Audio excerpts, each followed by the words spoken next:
Life's storms often cloud our vision.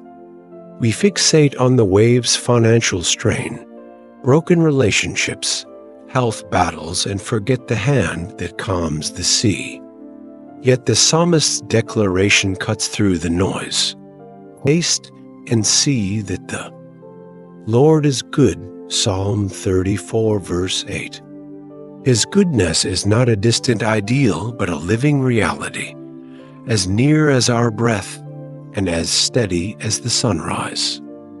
It is the quiet assurance that even in chaos, His purposes are kind and His plans are for our flourishing. Joseph's story illustrates this truth. Sold into slavery by his brothers, forgotten in prison, yet God's goodness threaded through every shadow. You intended to harm me, but God intended it for good. He later testified, Genesis 50, verse 20. Goodness does not erase hardship, but redeems it, turning ashes into beauty. Joseph's betrayal became a bridge to save nations. His loneliness became a lesson in trust. In every twist of his story, God's goodness was the compass guiding him. Home. David, hiding in caves from Saul, wrote, "Even though I walk through the darkest valley, I will fear no evil, for you are with me." Psalm 23, verse 4. His trust was not in the absence of trouble, but in the presence of God amid it. Goodness is not the absence of pain, but the nearness of the Almighty. David's raw honesty in the Psalms teaches us to bring our fears and frustrations to the One who hears every cry. The Apostle Paul, beaten and shipwrecked, declared, "I consider that our present sufferings are not worth comparing with the glory that will be revealed in us." Romans 8, verse 18. His eyes were fixed on eternal goodness, not temporary trials. Paul's scars became sermons, his struggles a testimony to God's sustaining grace. Even in chains, he wrote letters that still ignite faith today. God's goodness pursues the lost. The shepherd leaves 99 sheep to find one. Luke 15, verse 27. It restores the broken, heals the wounded, and lifts the downtrodden. When Mary poured perfume on Jesus' feet, critics called it wasteful. But Jesus saw worship. "She has done a beautiful thing to me." Matthew 26, verse 10. Goodness is recognizing His worth in ordinary moments: a meal, a touch, a whispered prayer.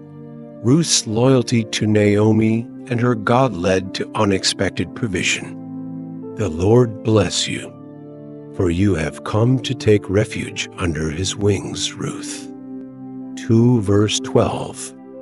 Her story is a testament to how goodness unfolds in faithful surrender. A foreigner, a widow, a gleaner in fields, yet God elevated her to become part of His redemptive plan.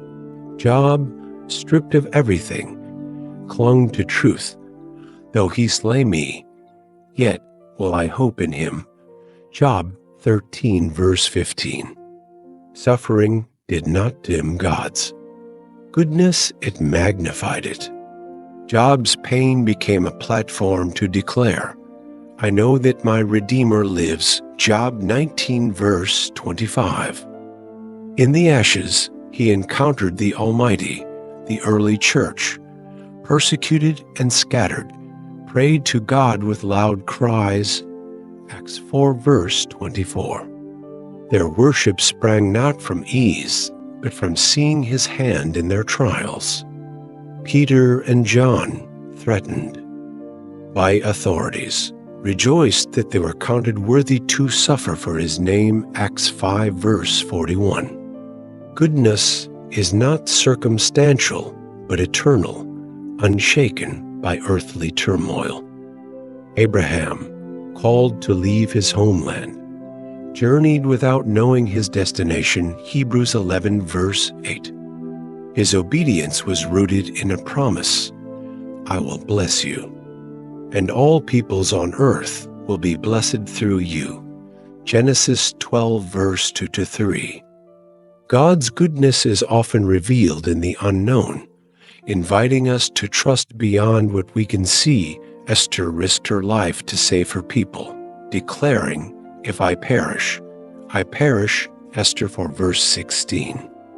Her courage was fueled by the goodness of A, God who works through human bravery. The Jewish feast of Purim celebrates this, how a single act of faith overturned destruction. The woman at the well met Jesus in her shame. He revealed her secrets, then offered living water. John 4, verse 1-26. Her encounter with goodness transformed her into a witness. Come, see a man who told me everything I ever did. John 4, verse 29. Goodness disarms fear and replaces it with purpose. In Psalm 107, the redeemed celebrate deliverance. Let them give thanks to the Lord for his unfailing love and his wonderful deeds. Psalm 107, verse 8. Gratitude sharpens our sight to see his hand at work. The prophet Isaiah, overwhelmed by God's holiness, heard the seraphim cry, Holy, holy, holy is the Lord Almighty. Isaiah 6, verse 3. Yet in that same moment, God asked, Who will go for us? Isaiah 6, verse 8. Goodness is both awe-inspiring and intimately personal. Jesus' first miracle, turning water into wine, revealed his glory. John 2, verse 11. The best wine saved. For last mirrors God's timing. His goodness often arrives when human hope runs dry. The thief on the cross glimpsed this goodness. Remember me when you come into your kingdom, he pleaded. Luke 23, verse 42. Jesus' response, Today you will be with me in paradise, Luke 23, verse 43, shows that no one is beyond his reach. God's goodness is creative. He carved canyons, painted sunsets, and shaped humanity in his image. The earth is full of his unfailing love. Psalm 33, verse 5. Every star, every heartbeat, every answered prayer whispers his kindness. When Israel crossed the Red Sea, they saw God's goodness in parted waters. Exodus 14, verse 21-22. When Shadrach, Meshach, and Abednego walked unharmed from the fire, they testified to his faithfulness. Daniel 3, verse 25-27.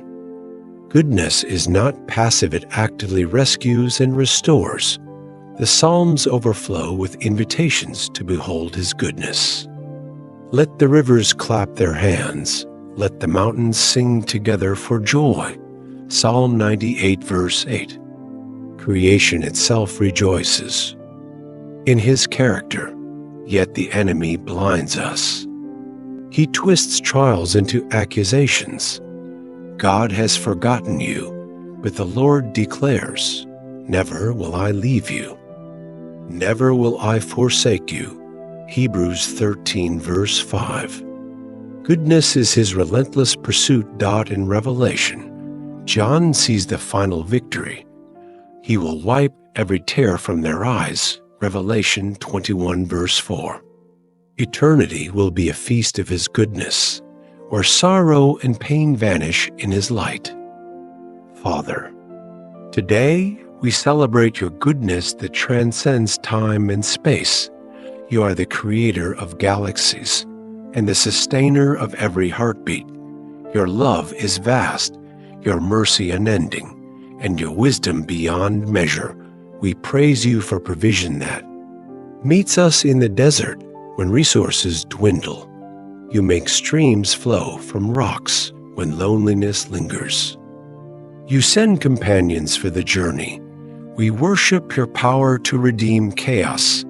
You turn barren fields into harvests and broken hearts into vessels of grace. In the ashes of our failures, you plant seeds of hope. We exalt your faithfulness that never falters. Generations rise and fall, yet your promises stand.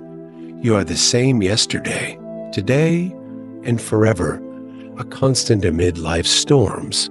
We marvel at your kindness that invites us into friendship. I no longer call you servants but friends. Jesus said, "This intimacy is the heartbeat of worship." We adore your creativity. Displayed in sunrises and whispered prayers, you craft beauty from brokenness and purpose from pain. We celebrate your victory over death. The empty tomb declares that no darkness can overcome your light. In you, even our deepest wounds find healing, Lord. Open our eyes to see your goodness in the mundane, a warm meal, a shared laugh, a quiet moment. Help us recognize your hand in every detail. Amen. As you reflect on this devotional, ask yourself, when have you most clearly sensed God's goodness breaking through your doubts or struggles? How might His unchanging character redefine how you view today's challenges? Consider writing a letter to God, detailing moments where His goodness surprised you. Spend time in nature, listening for His voice in the wind or the stillness. Share your story with a friend, allowing your gratitude to inspire theirs. May the Lord fill your days with His light and give you courage to walk in His unfailing love. Amen.